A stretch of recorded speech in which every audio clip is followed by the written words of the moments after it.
में अभी टाइम है, आगे हम लोग देख लेंगे। अरे स्वाति क्या कर रही हो, बैठ जाओ ना, कोई दूसरा के बैठ जाएगा।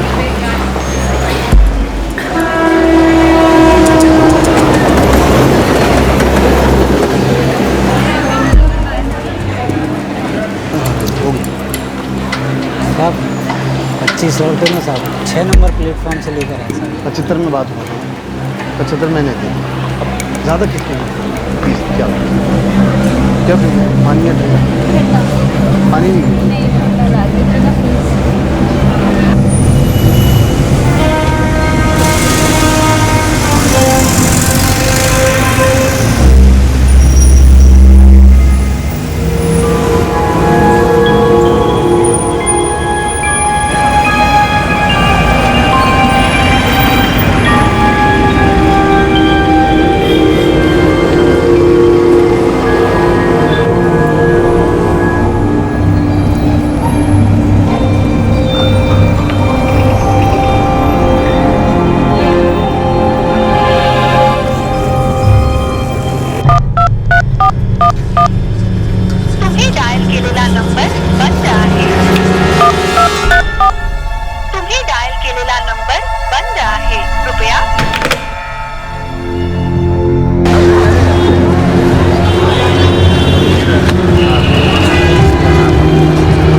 पटना का कितना होगा?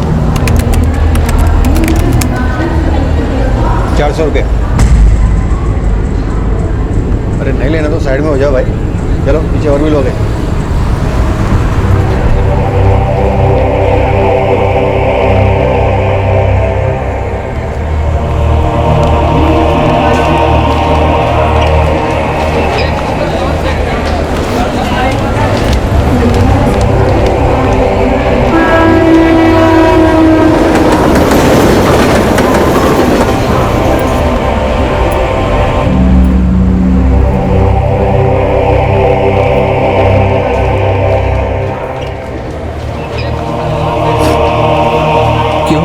ऐसा मैंने क्यों किया ये?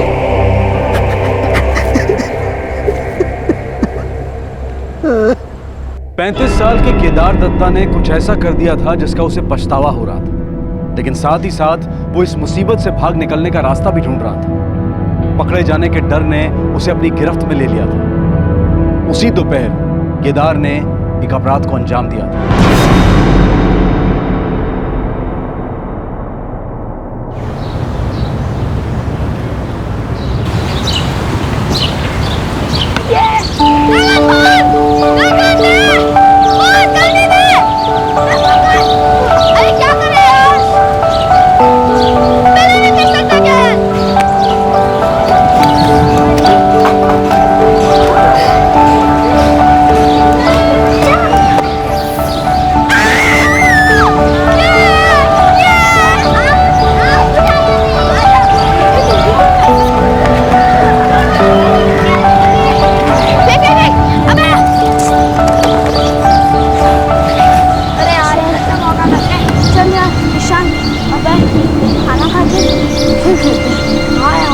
बहुत भूख लग रही है।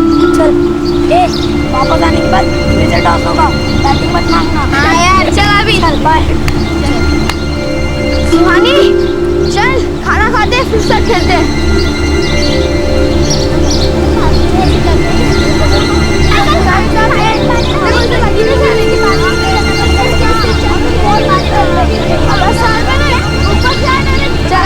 बाद में मिलते हैं। हाँ चल चल भाई।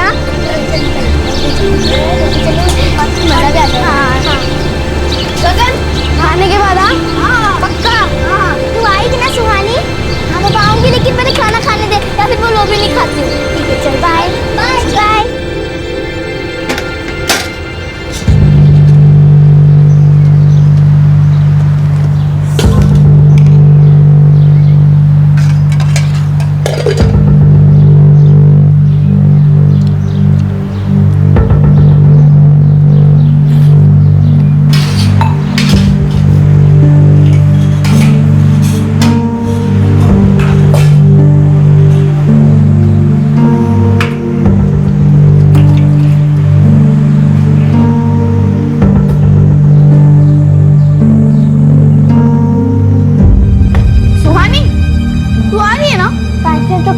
बस आपकी बर्तन तो क्या जल्दी।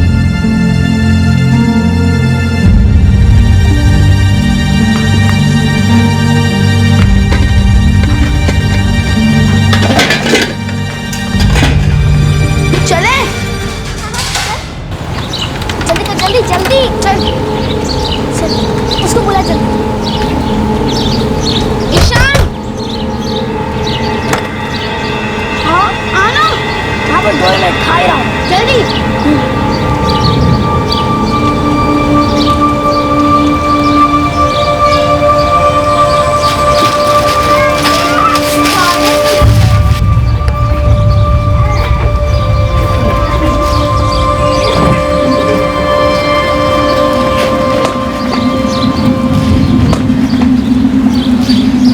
सुहानी मोगन ये बच्चे ना फिर से ताला लगाना भूल गए।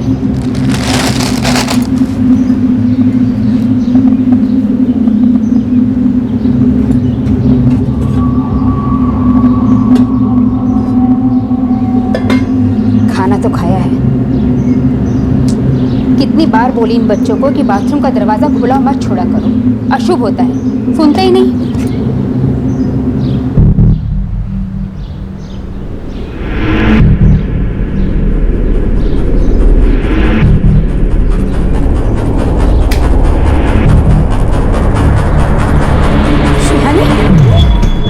सुहानी सुहानी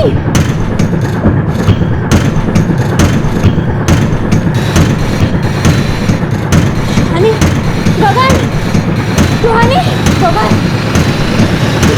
गगन गगन भाभी गगन क्या हुआ भाभी? गगन गगन शायद माँ बुला रही। सुहानी सुहानी सुहानी सुहानी और बेटा सुहानी भाभी लगता है बेहोश हो गई है, अस्पताल लेके जाना पड़ेगा इसे। गगन सुहानी बाल्टी में क्या कर रही थी? पता नहीं माँ।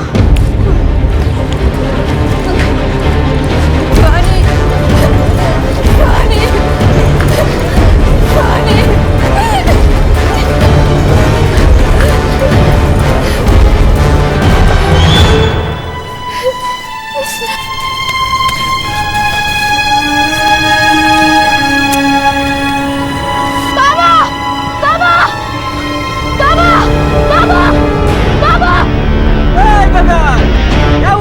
सुहानी को कुछ हो गया। माँ और रतन चाचा उसे अस्पताल ले गए। नीलिमा कहाँ है सुहानी? अंदर ले गए उसे। वो बाथरूम में थी, पानी की बाल्टी में उसका सर था।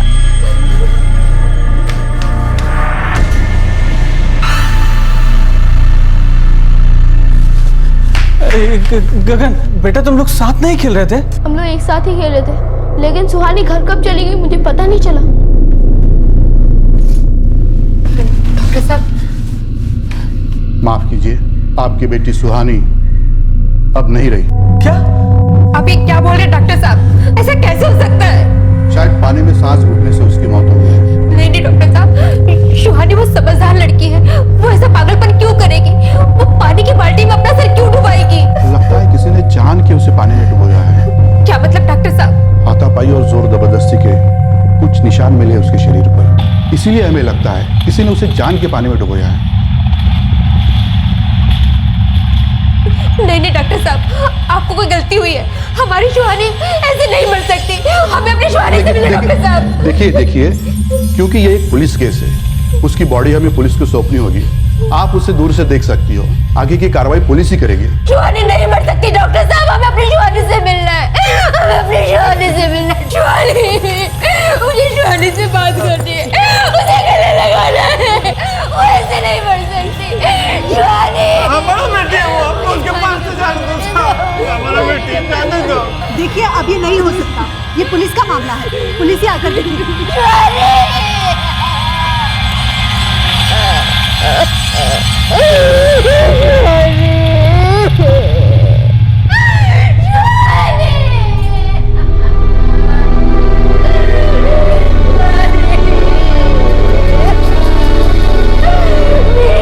नहीं मर सकती। हमारी सुहानी नहीं मर सकती।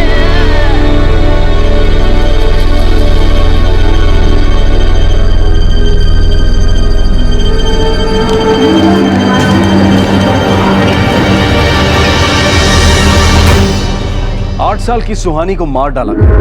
शायद उसका गला घोटने के बाद उसका सर पानी से भरी बाल्टी में डुबो दिया गया था। क्यों कोई इंसान एक 8 साल की मासूम बच्ची के साथ ऐसा बेरहम काम करेगा?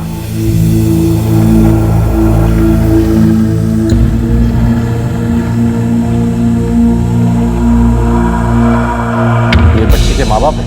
जी, ये बच्चे की माँ है नीलिमा और ये बच्चे के बाप देवेन। ये लोग मान ही नहीं पा रहे कि इनकी बेटी सुहानी मर चुकी है। देखिए, मर्डर का केस लगता है। बच्ची को सबसे पहले किसने देखा था? नीलिमा ने देखा है शायद। नीलिमा बाई का काम करती है। जब वो काम से वापस आई तो बाथरूम में उसने अपनी बेटी को देखा। लेकिन बच्ची उस वक्त घर में अकेली क्या कर रही थी?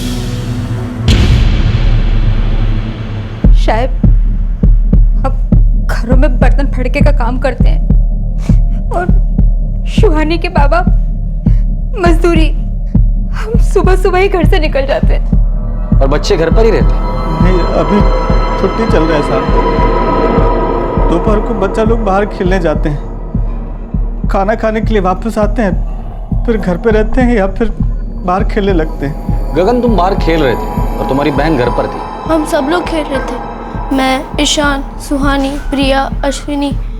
फिर उसके बाद दोपहर को खाना खाने के बाद फिर से खेलने लगे। फिर सुहानी घर कब चली गई? मुझे पता नहीं चला कि सुहानी घर कब चली गई।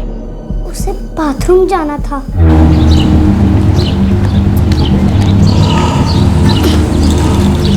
चल, मैं बाथरूम जाके आती हूँ। अच्छा ठीक है। तो चाबी गगन के पास थी। गगन, सुहानी ने चाबी कब ली तुमसे? चाबी तो मैंने केदार चाचू को दी थी। ये केदार कौन है? मेरे पति है शायद। हम इनके पड़ोसी हैं। गगन, केदार ने चाबी तुमसे कब ली? पक्का टाइम तो पता नहीं, लेकिन दोपहर के खाने के बाद हम जब खेलने आए थे तब।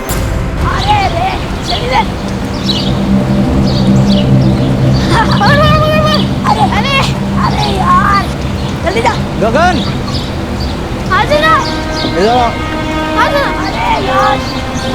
बेटा चाबी है तुमकी? हाँ चाचा। तो चार्जर भूल गए थे कल घर।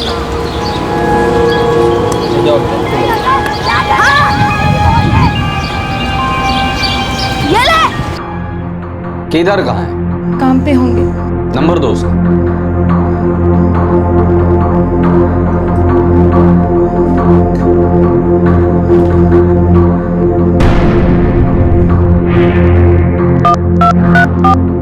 तुम्हें डायल केलेला नंबर बंद आहे, कृपया। सर, तसा नंबर बंद है तो क्या केदार आपकी बेटी सुहानी को मार सकता है? आप दोनों के बीच कोई अनबन? नहीं साहब, तो हमारा बहुत अच्छा दोस्त है गांव का। हम लोग तो साथ में काम पे भी जाता है कभी कभी। गगन सुहानी हमारे बच्चे जैसे हैं साहब। मेरे पति ऐसा कुछ नहीं करेंगे। उसका फोन बंद है। घर के अंदर वही आखिरी इंसान हो सकता था सुहानी के अलावा।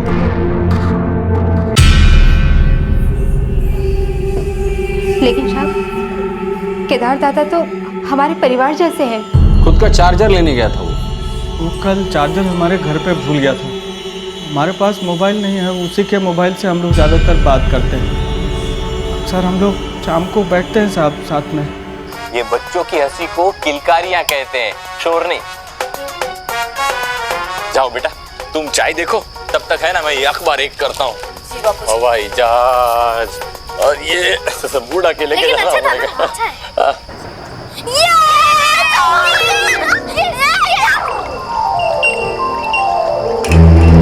सर्वदा कैद खाने के द्वार पर लात लगाने से पहले इस द्वार को हम फिर से खोल। यार देवन, हम तंग आ गए यहाँ की जिंदगी से।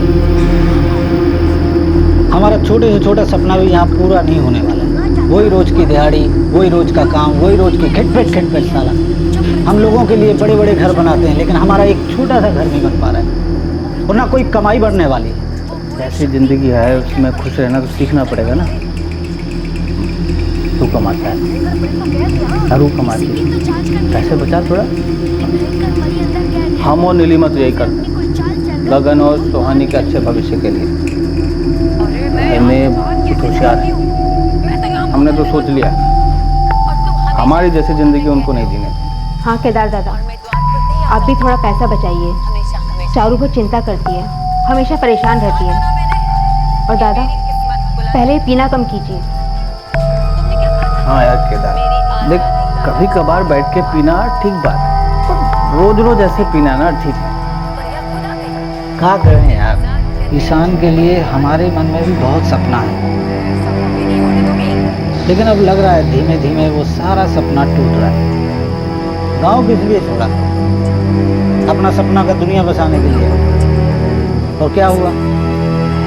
यहाँ दुनिया भर के लिए घर बना रहे, करोड़ों में बिकता है साला। हमें क्या मिलता है? और रोज शराब में डूबे रहने से क्या मिल जाएगा? पता नहीं यार, ये तो सारा दिन भर की तकलीफ से शांति मिलती है।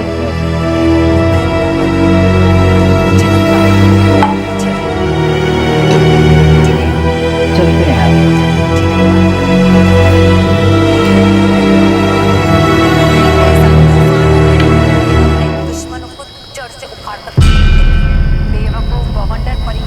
जी वो चार्जर भूल गया था हमारे घर पर। बेटा कुछ पता है तुम्हें? कुछ देखा है तुमने? देखो ईशान, डरने की कोई बात नहीं, जो कुछ भी पता है बता दो।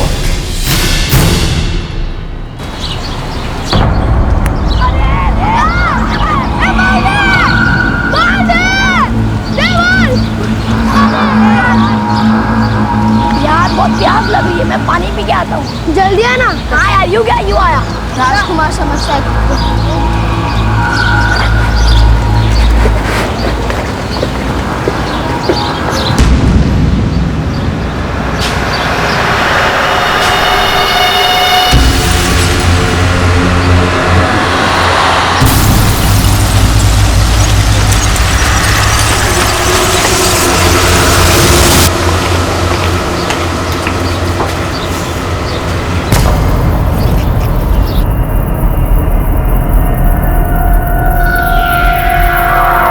ईशान तुम घर के अंदर गए थे? मैंने सिर्फ पापा को भागते हुए देखा था, वो बहुत डरे हुए थे। नहीं साहब, मेरे पति ऐसा नहीं कर सकते। सुहानी तो हमारी बेटी जैसी थी।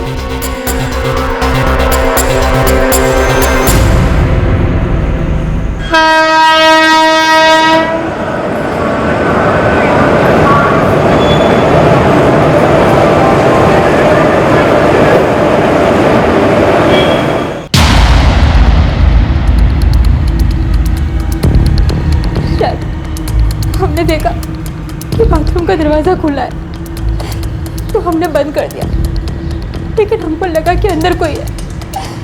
तो हमने जाकर देखा तो अंदर सुहानी थी, घुटने जमीन पर थे, सर बाल्टी के अंदर।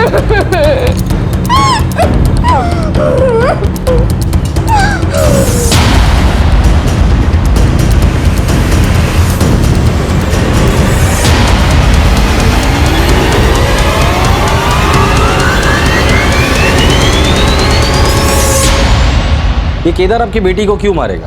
क्या वजह हो सकती? पता नहीं साहब, वो तो हमारा गांव का दोस्त है। बम्बई हम पहले आया साहब, काम शुरू किया, बाद में वो आया इधर।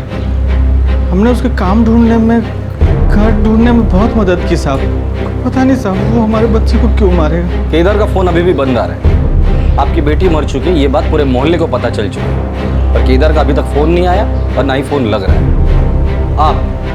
हमें आपके पति की फोटो चाहिए। वो काम कहाँ करता है और इस वक्त कहाँ मिलेगा? हाँ साहब, केदार आया था आज इधर काम पे, लेकिन लंच टाइम पे वो निकल गया। बोला कि उसकी तबीयत खराब है। भाव घर जाना है, तबीयत गड़बड़ हो रही है। महीने में कितने दिन ऐसे करता है केदार? क्या करें भाव, बहुत दिनों से तबीयत खराब ही चल रही है। ठीक है जग, हाँ, लेकिन आज का आधा दिन का ही पैसा मिलेगा।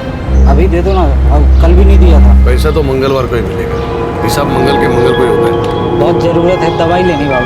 अरे मैं कहाँ से दूं केदार, हिसाब तो मंगलवार को ही मिलेगा। ना ये बिल्डिंग भाग रही है ना ही सेट, जा भी तू।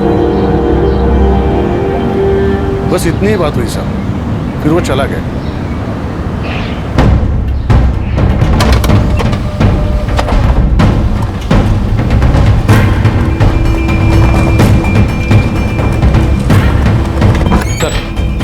केदार का फोटो सारे पुलिस थानों और रेलवे स्टेशनों में भेज दिया है। गुड। लेकिन रायकर एक बात समझ में नहीं आ रही, उसने उस मासूम बच्ची को मार क्यों डाला? कोई दुश्मनी भी नहीं थी।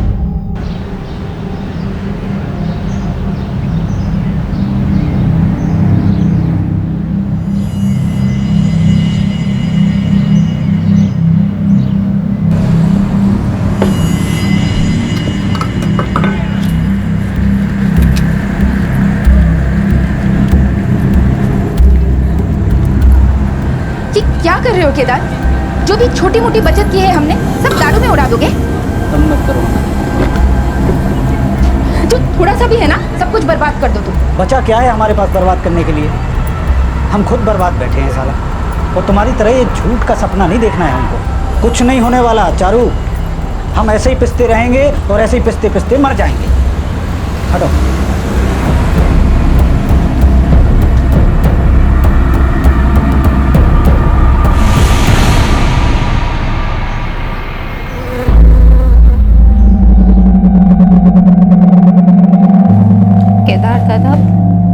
हमारी बच्ची के साथ ऐसा कैसे कर सकते हैं?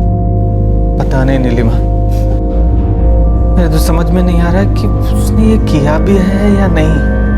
वो हर दोपहर को हमारे ही घर में खाना खाते थे जब चारू काम पर जाती थी, और तुमने ही उन्हें यहाँ पर काम दिलवाया।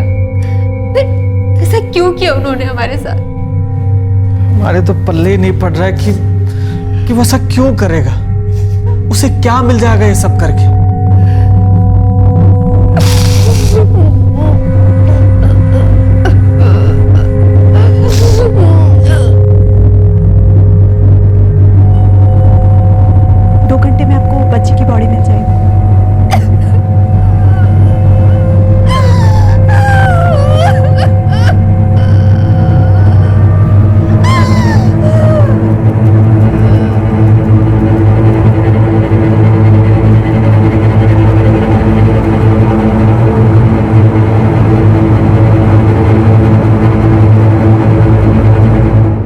पुलिस सुहानी के परिवार और केदार के परिवार को यह तो लग रहा था कि सुहानी की मौत में केदार का ही हाथ था, लेकिन कोई ये नहीं समझ पा रहा था कि सुहानी को मारकर केदार को ऐसा क्या हासिल हुआ। क्यों उसने एक मासूम बच्ची को मार डाला जो उसके दोस्त की बेटी थी? अगर केदार भागने में कामयाब हो गया तो ये वजह एक राज ही बनकर रह जाने वाली थी। क्या केदार बच के भाग पाया?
केदार दत्ता?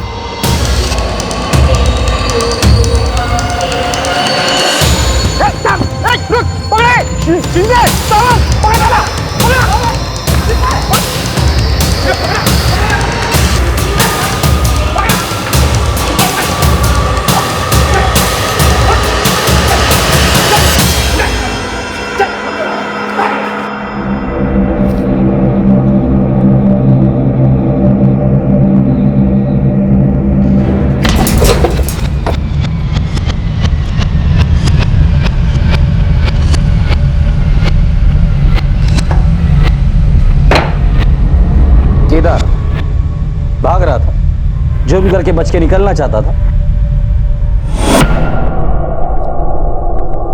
हमको बुरा लग रहा था साहब, पछतावा हो रहा था,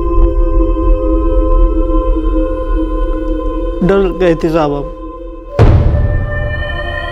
हमें समझ नहीं आ रहा था साहब कि हम कहाँ मुंह दिखाएंगे अपने दोस्त को। मतलब सुहानी को तुमने ही मारा? क्यों मारा सुहानी को तुमने? उस 8 साल की बच्ची ने क्या किया था तुम्हारे साथ, जो उस मासूम को तुमने जान से ही मार डाला?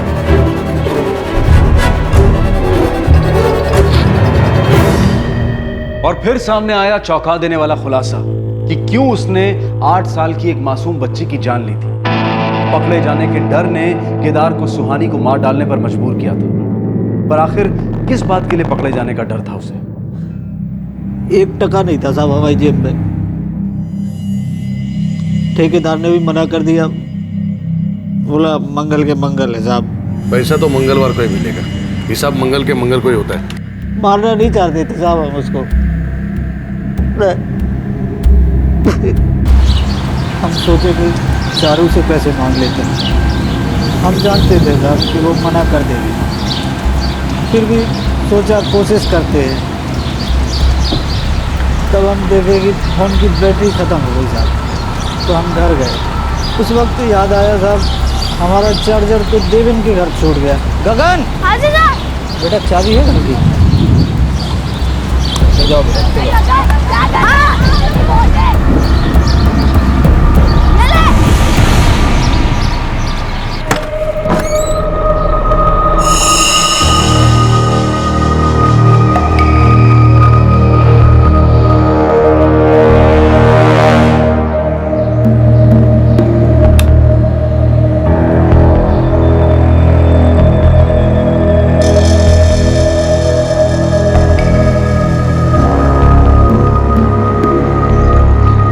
सोचे फ़ोन थोड़ा चार्ज हो जाए, फिर बाहर जाके कुली का काम करेंगे साहब, पैसे बनाएंगे, आज की दारू का जुगाड़ हो जाएगा।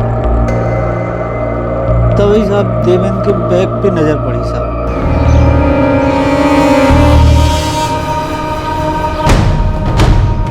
हम नीलिमा को कई बार उसमें पैसा रखते देखे थे। वाह वाह, सुना आप लोगों ने? टप्पू सेठ भर का। दया भाभी अब तक टप्पू सोसाइटी में शरारत करता था, मस्ती करता था, क्रिकेट खेल के खिड़कियों के कांच तोड़ता था। वहां तक तो ठीक था, लेकिन अभी परमिशन के बगैर सोसाइटी कंपाउंड में प्रोग्राम का आयोजन भी करने लगा है।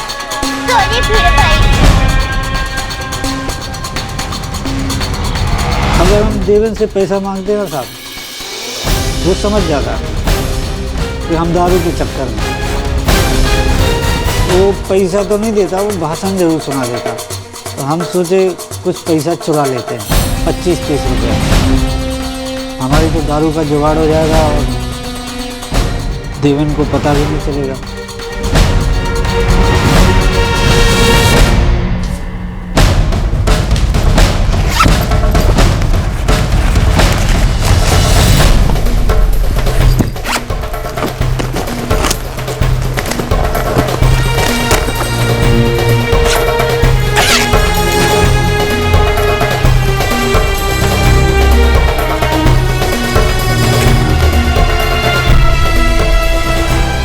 हम ध्यान नहीं दिए, सुहानी पीछे खड़ी थी, वो हमको पैसा चुराते देख लेती थी। केदार चाचा,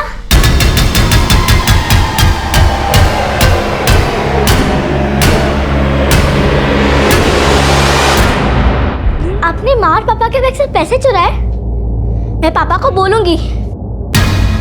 देवेन हमारा बहुत पुराना दोस्त है साहब। वही हमें गांव से बम्बई लाया, काम दिलाया, लेकिन हमने क्या किया साहब, उसी का पैसा चुराया, उसी की बेटी।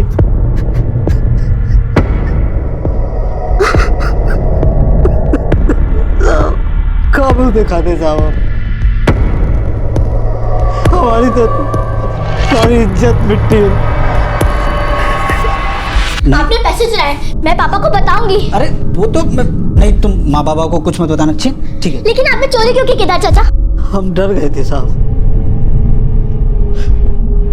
सोचे सुहानी अगर सबको बता दे तो हम तो कहीं के नहीं रहेंगे साहब। फिर भी हम देवेन के पैर पकड़ लेते, हम उससे माफी मांग लेते साहब, लेकिन हमारी तो बुद्धि भ्रष्ट हो गई थी।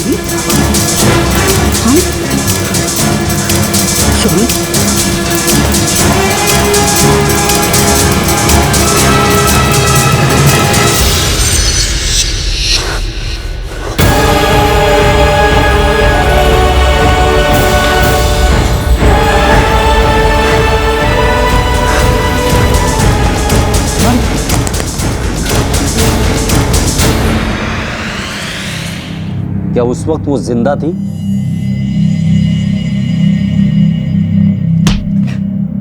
केदार, क्या सुहानी उस वक्त जिंदा थी? हाँ साहब, जिंदा थे। हम डर गए थे साहब, हमने पैसे चुराए थे साहब और उसके साथ ऐसा कर डाला। हमें लगा अगर सबको पता चल जाएगा तो क्या होगा हमारा।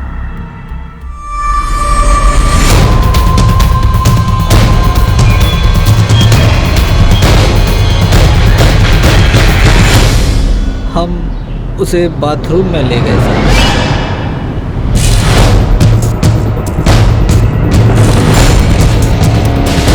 उसका सर बाल्टी में डाल दिया, चलते बाल्टी में सर डालने से मर गई। हमें बहुत पछतावा हो रहा था साहब, बार बार मन हो रहा था कि नीलिमा, देवेन अपनी बीवी को फोन लगा के पूछें कि सुहानी को क्या हुआ, पर हम डर गए थे साहब। हमने ही तो मारा था उसको, हम भाग जाना चाहते थे साहब, बहुत दूर छिप जाना चाहते थे साहब, छिप जाना चाहते। तुमने पकड़े जाने के डर से एक 8 साल की मासूम बच्ची को जान से मार डाला। किस लिए? सिर्फ 25-30 रुपए के लिए? क्या उस मासूम की जान की कीमत बस इतनी सी थी?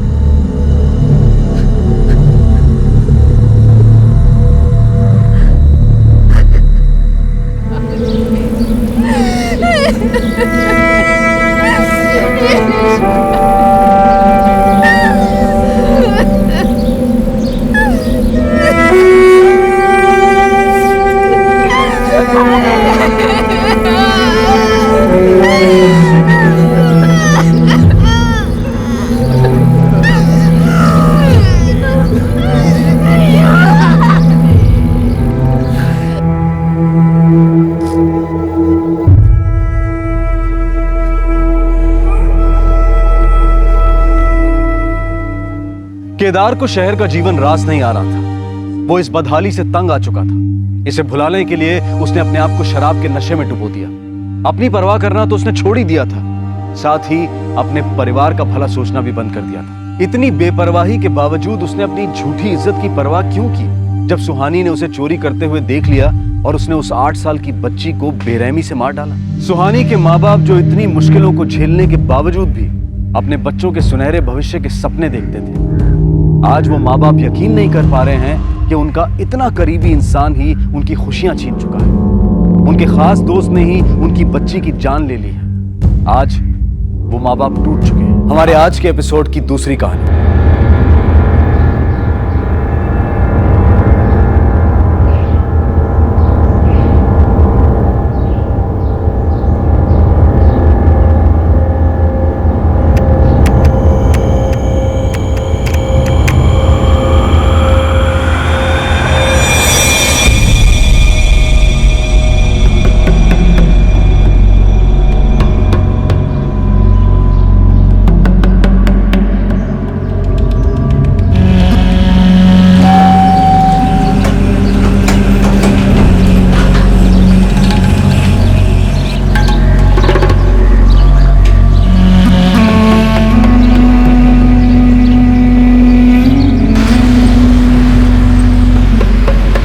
लीजिए विनय भाई, आप कर लीजिए।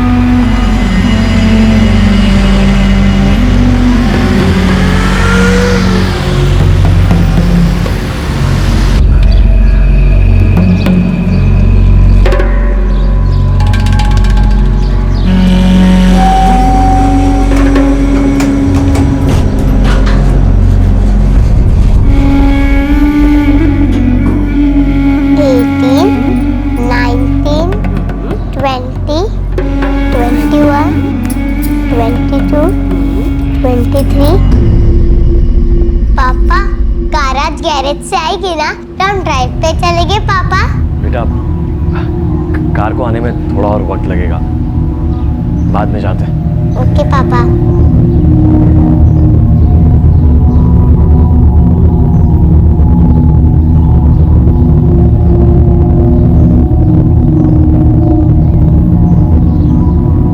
विनायक बेटा क्या सोच रहा है? कुछ नहीं आई, बस तुम्हें देखने आया था।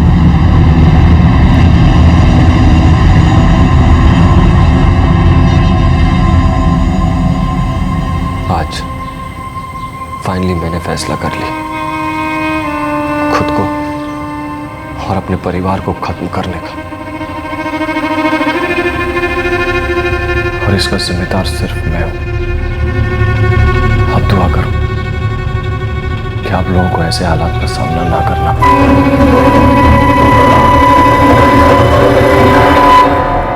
जो अपने पास है उससे ज्यादा पाने की चाहत हर कोई रखता है, अपनी पहुंच से ज्यादा, अपनी हैसियत से ज्यादा। लेकिन बेहतर जिंदगी के लिए अपने आज को दांव पर लगाना खतरनाक हो सकता है।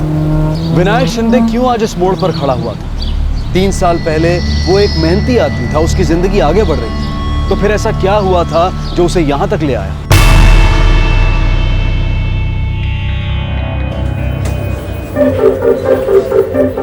Yes sir, right sir. नहीं, I'll handle। या sure sir. Alright, thank you. Mohit Darshan, lunch के पहले मुझे पूरी टीम से मिलना है। नए क्लाइंट्स आ रहे हैं, let's get things moving. Yes boss, हो जाएगा।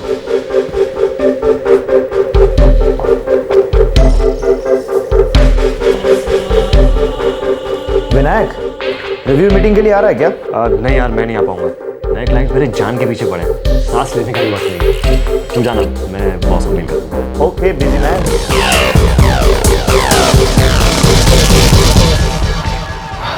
ज़्यादा छोटे मत करना। अरे नहीं रे, इतना कुछ दम नहीं है। अरे देखिए मैंने उसकी हिस्ट्री। नहीं देखी, थोड़ा ठंडा है।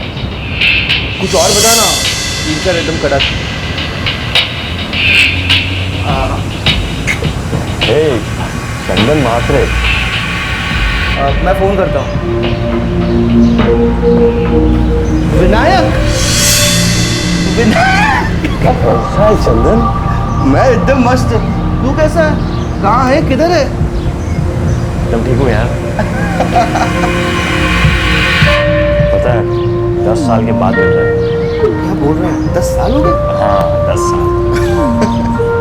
और बताओ क्या चल रहा है आजकल? बस यार यही छोटा मोटा धंधा कर रहा हूँ। तू बता? बस यार कॉल सेंटर में टीम लीडर हूँ। अरे वाह, तू तो बड़ा सांप बन गया। हाँ यार। अच्छा चलो कॉफी पीते हैं कहीं चल के, इतने सालों के बाद मिले। चल लेट्स गो।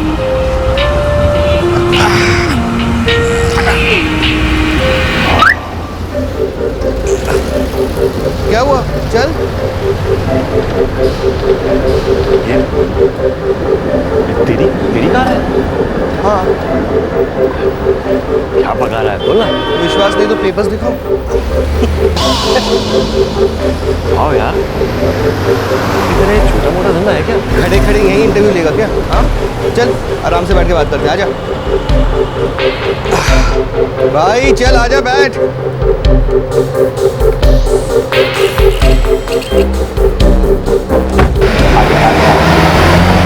यार तू कोई लफड़े का धंधा तो नहीं करता ना? मैं कहाँ किसी लफड़े में पढ़ूंगा यार।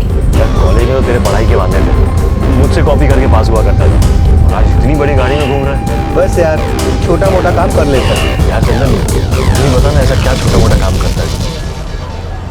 स्टॉक मार्केट में इन्वेस्ट करता हूँ। छोटी सी रकम से शुरुआत की थी। अपना ब्रोकर बहुत अच्छा आदमी है, एकदम बढ़िया टिप्स देता है। पिछले साल मार्केट डाउन थी, फिर भी मुझे बहुत प्रॉफिट है। स्टॉक मार्केट से इतना कमा लिया? हाँ यार, सुबह 9:30 बजे स्टॉक मार्केट की बेल बजती है, 9:30 से धंधा शुरू हो जाता है और 3:30 बजे धंधा बंद। पैसे इन्वेस्ट करो दिन भर, प्रॉफिट कमाओ और घर लेके जाओ। अगले दिन उसी प्रॉफिट से और पैसे कमाओ। मैं तो बहुत नोट छाप ली। अब तू बता, तेरा क्या चल रहा है? शादी कर ली? लव मैरिज, एक बेटी भी है। Very good. अभी 2 BHK कर लिया, लेकिन ऑब्वियसली हम लोग काम अच्छा है लेकिन सैलरी इतनी अच्छी नहीं है। अभी तक कार भी नहीं ले पाया है। अरे आ जाएगी गाड़ी, इसमें क्या है? अच्छा ये सब छोड़, घर चलना, अपनी फैमिली से मिलाता हूँ। आज नहीं, फिर किसी दिन। 10 साल बाद मिले, अब तो मिलते रहेंगे। मिलते हैं फुर्सत से। यार तेरा स्टॉक मार्केट वाला आइडिया मुझे बहुत अच्छा है। चंदन खुद का बॉस है और शेयर मार्केट से बहुत सारे पैसे ही बना रहा है। शेयर मार्केट मतलब रिस्क है ना? अगर लाइफ में आगे बढ़ना है तो रिस्क तो लेनी पड़ेगी ना। रिस्क पापा, रिस्क क्या होता है? बेटा जब तुम कोई ऐसा काम करते हो जो कोई और करने से डरे, उसे कहते हैं रिस्क। जो हिम्मत वाले लोग होते हैं ना, उन्हें रिस्क लेने से डर नहीं लगता। Come on, give me 5।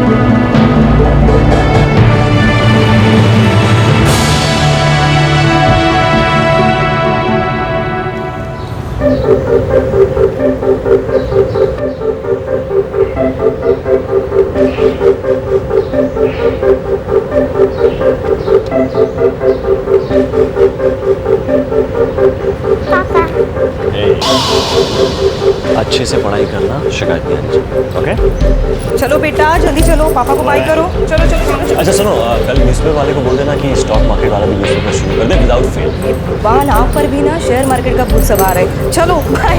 हंस लो, बताता हूँ तुम्हें। चलो बाय।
वो ब्रोकर मेरे लिए भी डील करेगा क्या? अरे करेगा ना, क्यों नहीं करेगा?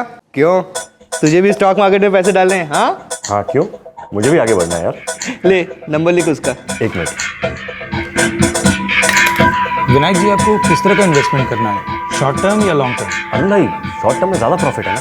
हाँ, शॉर्ट टर्म मतलब सुबह पैसा लगाया और शाम होते होते तक पूरा पैसा निकाल लिया और प्रॉफिट बुक किया। वैसे मैं आपके लिए दोनों तरह के इन्वेस्टमेंट कर सकता हूँ, short term and long term. नहीं, मुझे तो शॉर्ट टर्म ही करना है, कुछ सजेस्ट कीजिए ना। अच्छा, अगर आपको आज से ही इन्वेस्ट करना है तो मेरे पास एक स्वीप है 7 रुपए का, और शाम होते होते तक तो वो 10 पॉइंट बढ़ेगा ही। मतलब अगर मैं आज 10,000 लगाता हूँ तो आज के आज ही 70,000 हो जाएंगे? जी हाँ। वैसे मैं आपको सजेस्ट करूंगा कि आप एक साथ 2-3 शेयर में इन्वेस्ट कीजिए। आपको कितना पैसा डालना है उस हिसाब से मैं अपनी फर्म में आपके लिए एक अकाउंट खोल देता हूँ, उसके बाद आप रोज ट्रेडिंग कीजिए। ठीक है, तो आज ही से श्री गणेश कर देते हैं।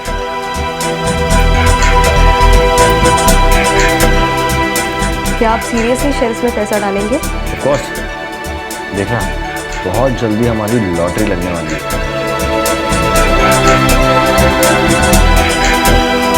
विनायक मीटिंग के लिए आ रहा है क्या?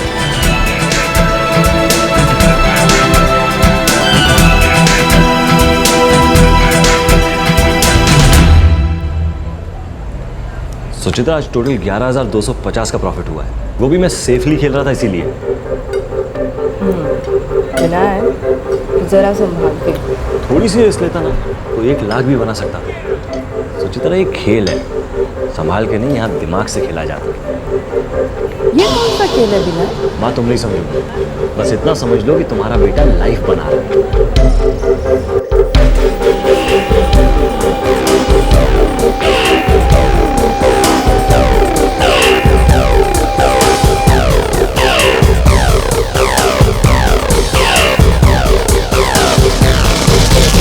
क्या हुआ? रिजाइन कर रहा है? हाँ यार। New job? ना, अब कोई जॉब नहीं, कोई अपना बॉस नहीं, अपन अब खुद के बॉस। कोई लॉटरी लग गई है क्या? यही समझ ले, खुद का काम शुरू कर दिया है। पागल हो गया है क्या? घर का EMI की अब कोई टेंशन नहीं है। सैलरी से जितना कमाता था ना, उससे दुगना तिगना नहीं, चौगना भी कमा लूंगा। कुछ बताएगा? काम क्या कर रहा है? बस ये समझ ले कि लाइफ बना है। विनायक ने अपनी नौकरी छोड़ दी थी। अब वो पूरी तरह से स्टॉक मार्केट की दुनिया में डूब गया था और उसे मुनाफा भी हो रहा था। हमेशा से उसने जो बेहतर जिंदगी का सपना देखा था वो पूरा हो रहा था। विनायक अपनी लाइफ बना रहा था।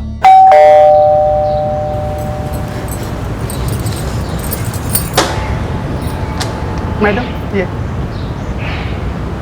टीवी।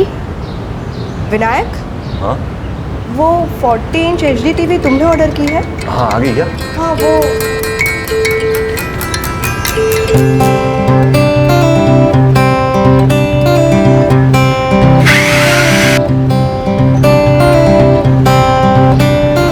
दादी देखो तो कितना अच्छा टीवी है ना। हाँ बेटा, बहुत अच्छा टीवी है।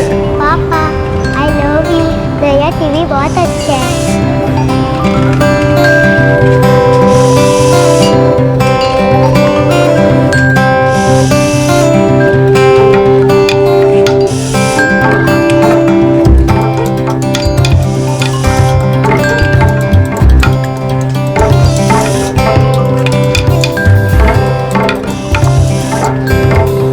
हाँ, 20,000 लगा दो, देखेंगे जो होगा। स्टॉक तो अच्छा है ना?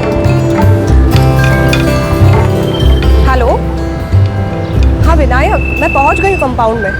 तुम वहीं रुको, मैं अभी आया। क्या सरप्राइज है मम्मा? पता नहीं बेटा, पापा बताएंगे। उन्होंने कहा यहाँ आके वेट करो।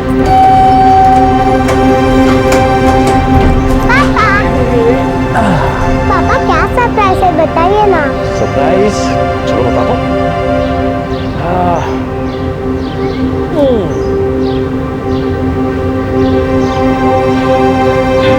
एक छोटा सा सरप्राइज मेरी प्यारी सी लाइफ के लिए। मेरे लिए? वाह पापा, इट्स सो क्यूट। अब मम्मा को ऑटो में जाने की कोई जरूरत नहीं, मम्मा ऑफिस इसमें जाएगी। और कभी मम्मी मेरे को स्कूल भी लेके जाएगी। चलो ना मम्मी, एक चक्कर लगाते हैं। बाय पापा, ये मम्मा और पास चला, बहुत मजा आ रही है। सुचित्रा से 45,000 की है। बाप रे, 45,000? अभी ज़्यादा नहीं है माँ। थैंक यू विनायक, ये सच में बहुत बड़ा सरप्राइज है। ये तो अभी शुरुआत है, आगे एक बड़ी कार भी लेनी है। वाह पापा, यू आर सो ग्रेट। क्यों माँ, चलेगी ना ड्राइव पे मेरे साथ? मैं कहाँ गाड़ी में जाऊंगी, नीचे उतरने को तो होता नहीं मुझसे। मुझे थोड़ी बैलगाड़ी में लेके जा रहा हूँ, कार आएगी तो नीचे भी उतरेगी और हमारे साथ बाहर भी चलेगी ड्राइव पे।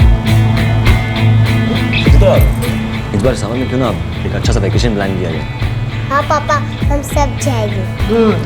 सच में बहुत दिन हो गए हम सब एक साथ नहीं गए छुट्टी पर। लेकिन पहले कार। आई, प्रिया, विनायक जल्दी से आ जाओ, खाना रेडी है टेबल पे। हाँ माई। आ जाओ। चलो दादी खाना खाना। चल चलो बेटा। हाँ सब्जी।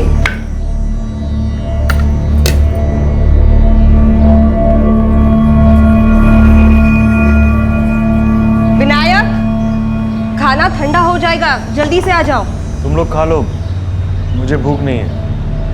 अच्छा।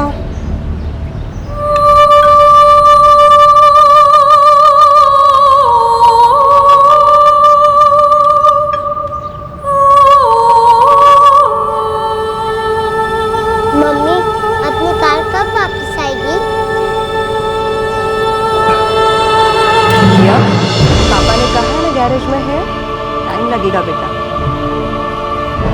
हाँ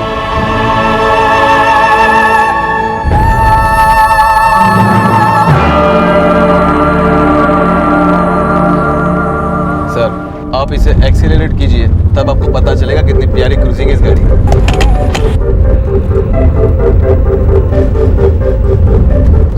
आपको कैसा लगा सर? अच्छी कार है। बाप रे, 27 लाख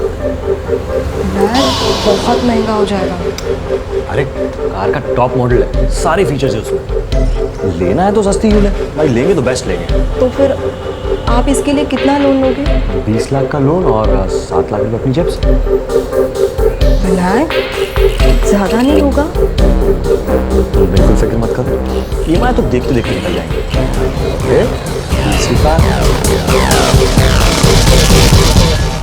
यार विनायक, मुझे मत लपेट इस लोन वोन के चक्कर में। चल अब रो मत ज्यादा, तुझे थोड़ी भरने को बोल रहा हूँ, बस गारंटर बनना है तुझे तो। वो सब ठीक है यार, लेकिन मैं तेरे जैसा शेर नहीं हूँ। किसी और को बोलना यार, मुझे इन सब चीज़ों से बहुत घबराहट होती है। यार तू घबराता बहुत है, कोई और भरोसे वाला होता तो तुझे थोड़ी फोन करता। अब मैं पेपर्स भेज रहा हूँ, जल्दी से साइन करते। जैसे ही साइन करेगा ना, मेरी कार मेरे पास होगी, चिंता मत कर यार। चल ठीक है यार, तू इतना कह रहा है तो भेज दे, मैं साइन कर देता हूँ। ये हुई ना बात, थैंक्स यार।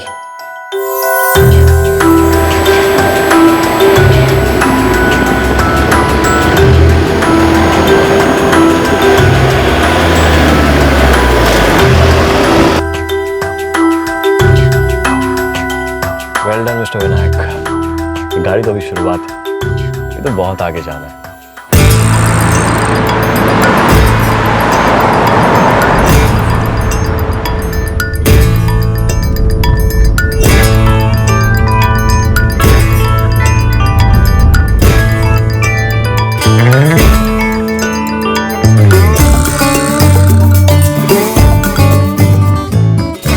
क्या अरुण भाई, इतना प्रॉब्लम था तो निकाल देना चाहिए था। विनायक जी, आप तो जानते हैं बिना आपकी क्लियरेंस के मैं कुछ नहीं कर सकता, और मैं तो आपको फोन मिला रहा था, आप ही का नंबर नहीं लग रहा था।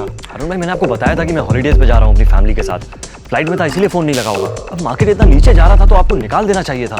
विनायक जी, अगर आपने मुझे पहले कहा होता तो मैं ये भी कर देता, और वैसे भी अभी हफ्ते भर से मार्केट मंदा चल रहा है। मतलब 75,000 का लॉस? हाँ, करीब करीब 73,000 तक डूबा है। अब एक काम करो, पापा आप कब आ रहे हो? हम सब आपकी वेट कर रहे हैं। अरुण भाई एक मिनट, बेटा आप मम्मा के साथ आगे चलो, मैं माल रोड पे मिलता हूँ आपको। ओके? हाँ अरुण भाई, कल 50 लगा दो दूसरे वाले पे, कल तो बढ़ेगा ना?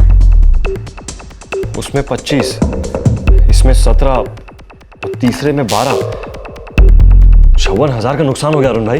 विनायक जी, मैंने आपको बताया ना, मार्केट अभी बहुत ठंडा चल रहा है, सिर्फ आपका ही नहीं बाकी कई लोगों का भी नुकसान हुआ है। मार्केट की हालत तो अभी ऐसी है कि 80 पॉइंट चढ़ता है तो 150 पॉइंट गिरता है। पर ऐसा क्या हो रहा है जिससे मार्केट की इतनी बुरी हालत है? विनायक जी, जब सरकार हिली पड़ी है तो मार्केट कैसे स्टेबल होगा?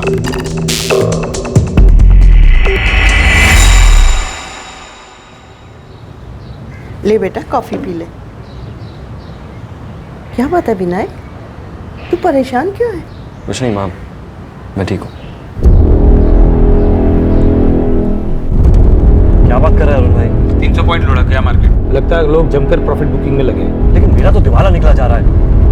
आज जो 40 दिए थे उसका क्या हुआ? कुछ खास नहीं, 6-7 हज़ार रुपए पर। तो अभी निकालने का कोई फायदा नहीं। क्या लगता है आपको, बढ़ेगा? आज तो चांस कुछ कम लग रहा है। ये लीजिए 40 पॉइंट और कम। अरुण भाई काम कीजिए, आप निकाल दीजिए। जैसा आप बोलो। अच्छा विनायक जी, आपके अकाउंट में पैसे कुछ कम पड़ रहे हैं। कल दूसरे अकाउंट से फंड ट्रांसफर करता हूँ, लेकिन अरुण भाई कल तो मार्केट बढ़ेगा ना? कल की बात तो कल ही पता चलेगी ना विनायक जी, आप तो जानते हैं स्टॉक मार्केट कैसा है। ठीक है।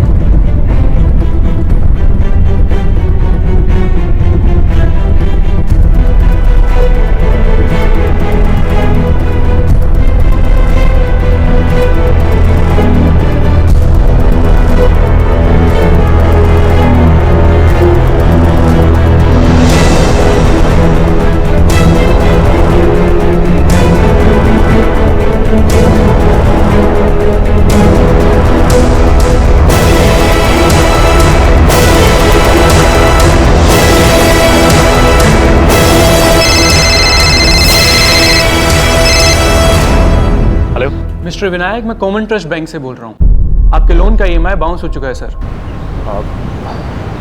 I'm really sorry, शायद अकाउंट में फंड कम होंगे। सर प्लीज़ अपने EMI अकाउंट को हमेशा इंडिकेट फंड्स के साथ मेंटेन रखें। EMI बाउंस होना सीरियस मैटर है। ओके, मैं अभी दूसरे अकाउंट से पैसे ट्रांसफर कराता हूँ।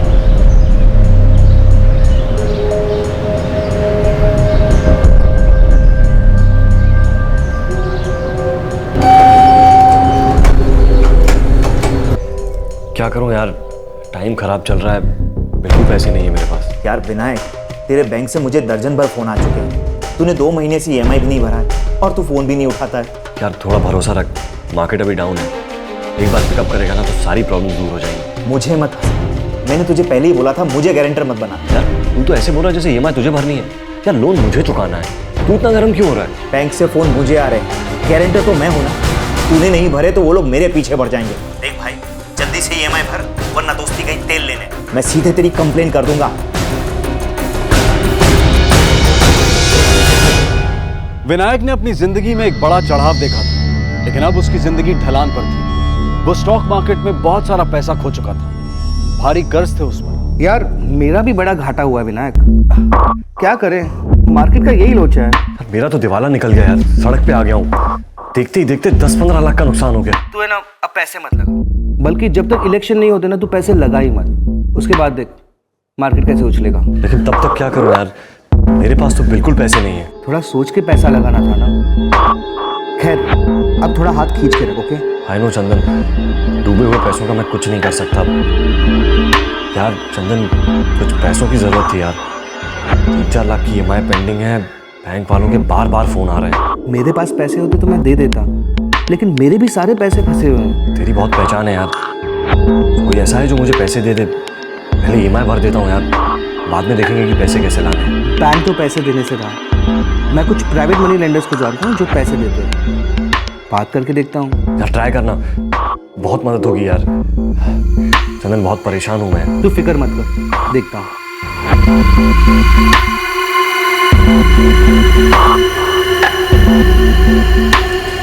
बस इतने पैसे? हाँ विनायक, पिछले महीने की सैलरी में से सिर्फ इतना ही बच पाया, अब अगले महीने का वेट करना पड़ेगा।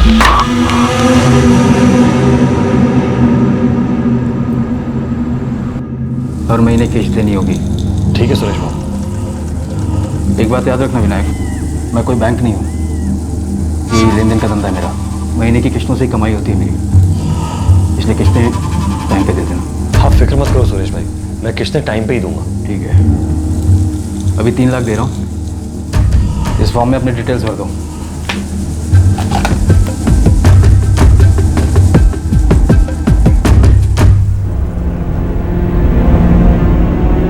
कुछ बात बनी?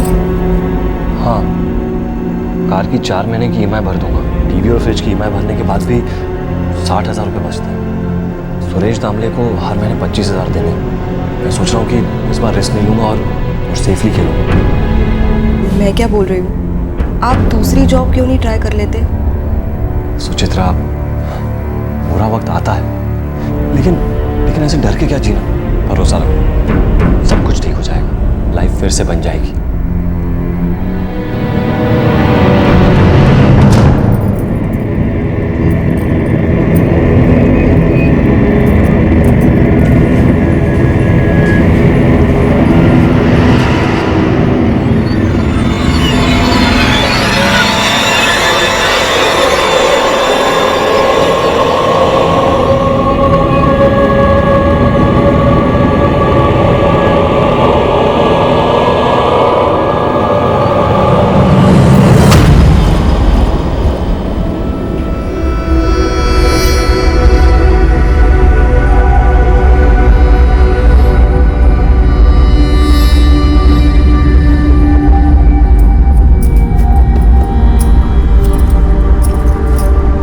बताओगे चल क्या रहा है?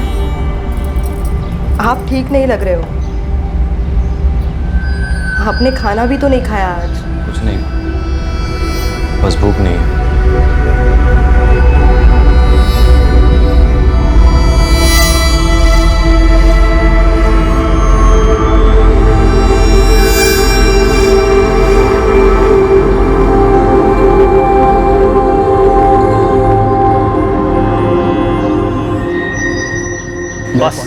बहुत हो गया यार, मैं और नहीं झेल सकता।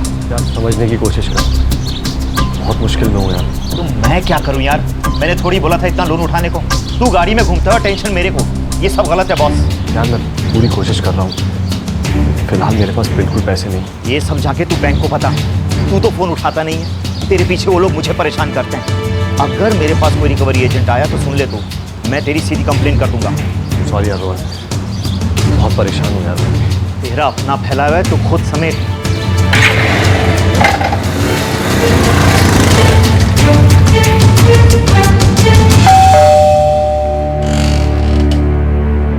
क्या शिंदे, भूल गया क्या?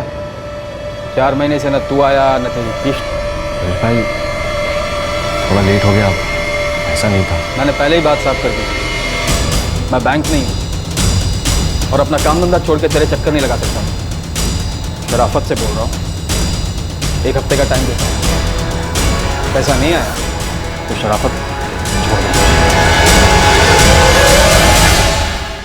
क्या हुआ बेटा, ये कौन चिल्ला रहा है?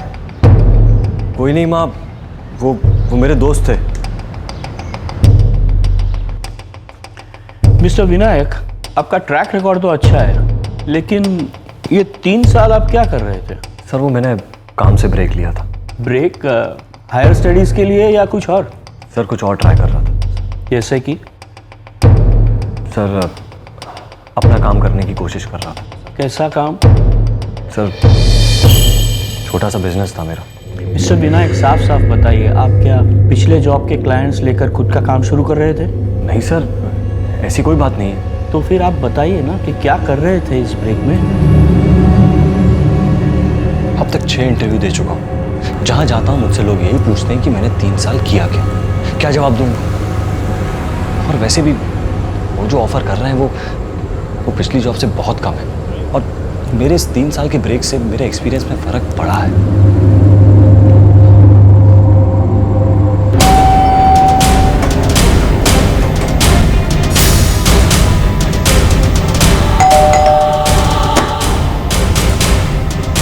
एक हफ्ता हो गया, पैसा कहाँ है? सुरेश बाबू, मैं नौकरी ढूंढ रहा हूँ, जैसे ही मिल जाएगी मैं आपके पूरे पैसे दे दूंगा। तू जब तक चाहे नौकरी ढूंढ, मुझे मेरे पैसे चाहिए अभी। पैसे नहीं है तो गाड़ी की चाबी दे। चल चाबी। सुरेश भाई, चाबी दे। क्या हुआ बेटा? कुछ नहीं माँ।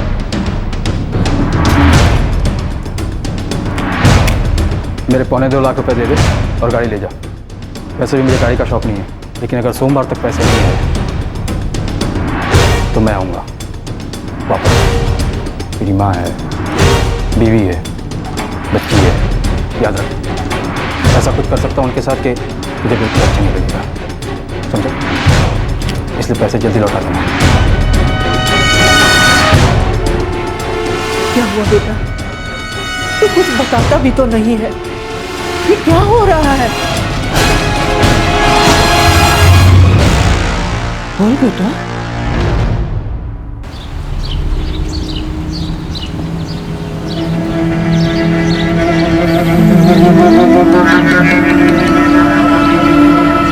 पापा, हमारी कार कहाँ गई? क्या हुआ? हमारी कार कहाँ गई? वो बेटा मैंने गराज में भेजी है, कार में कुछ प्रॉब्लम हो गई। ओके पापा। दादी भूख लगी है, खाना दो ना।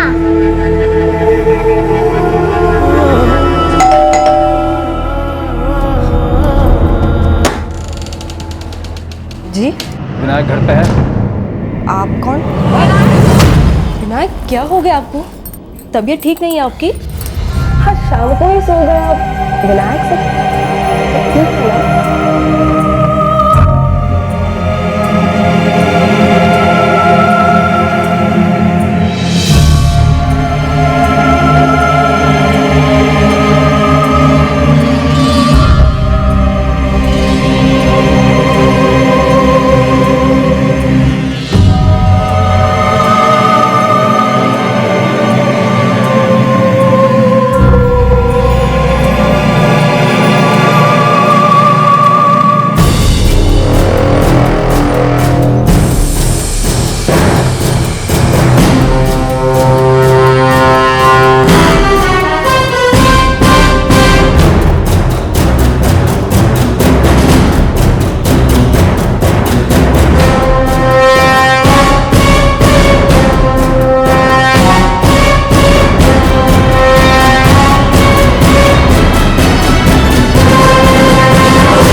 मुझे फ़ोन किया, बहुत घबराया हुआ था। मैं इसे पिक करने गया तो बोला पुलिस स्टेशन जाना है। उसे पूछ रहा हूँ क्या हुआ, मैं कुछ बोल ही नहीं रहा। ठीक तो हो ना तुम? मैंने अपने घर वालों को मारने के बाद खुद को मारना चाहा, पर हिम्मत ही नहीं कर पाया खुद की जान लेने। पागल हो गया क्या ये? क्या बोले जा रहा है ये? मैंने अपनी बेटी, अपनी माँ और पत्नी को मार डाला, और जब अपनी जान लेने की बारी आई तो हिम्मत ही नहीं हुई अपने आप को मारने की। ये तूने क्या किया विनायक? सबकी डेड बॉडी मेरे घर के ड्राइंग रूम में।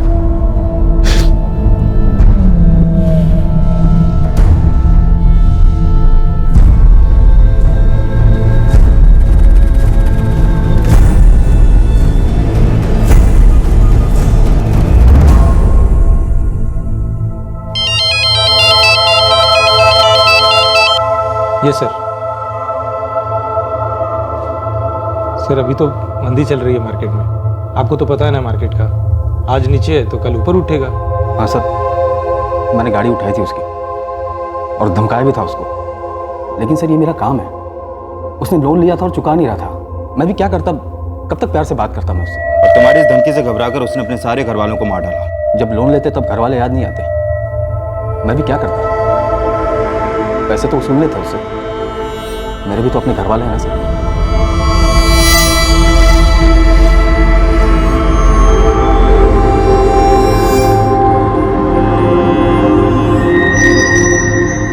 हर इंसान के मन में कुछ पाने की, कुछ हासिल करने की चाह होती है, महत्वाकांक्षाएं होती है। इंसानी फितरत है बेहतर जिंदगी के ख्वाब देखना, लेकिन उन्हें पूरा करने के लिए हम जिस राह पर चलते हैं मंजिल भी उसी हिसाब से मिलती है। इच्छाओं की कोई सीमा नहीं होती, लेकिन आगे बढ़ने की ये बेलगाम चाह हकीकत की जमीन से जुड़ी होनी चाहिए। जो अपनी पहुंच में है उस तक सीमित होनी चाहिए। एक कहावत है जिससे हम सब वाकिफ हैं, पैर उतने ही फैलाओ जितनी की चादर हो। शायद आज के लोन्स, ईएमआई और क्रेडिट कार्ड के जमाने में ये कहावत थोड़ी पुरानी लगे। ये सब आपसे यही कहेंगे कि हम आपके साथ हैं, लेकिन तब तक साथ हैं जब तक आप उनके पैसे लौटा सकें। कोई भी मार्केट जो समाज के बदलते रंगों के साथ चढ़ती उतरती है वो हमेशा चेतावनी देती है, हमेशा जोखिम से भरी होती है। ये जानना समझना बहुत जरूरी है कि हम कितना रिस्क ले सकते हैं, कितना खो सकते हैं। कर्जा ना चुका पाने की वजह से विनायक ने अपने पूरे परिवार को खत्म कर दिया। उसकी बेहतर जिंदगी की चाह ने उसके मासूम परिवार की जान ले ली। इस बात से सतर्क रहना बेहद जरूरी है कि हमारी इच्छा, हमारी महत्वाकांक्षा कहीं लालच का रूप ना ले ले। आपसे फिर मुलाकात होगी क्राइम पेट्रोल सतर्क में एक और नए केस के साथ। तब तक अपना ख्याल रखें, सुरक्षित रहें और याद रखें, सही वक्त सही कदम, सतर्क रहें। जय। इस तरह के और भी एपिसोड देखने के लिए हमारे चैनल को सब्सक्राइब करें और बेल आइकन दबाना ना भूलें।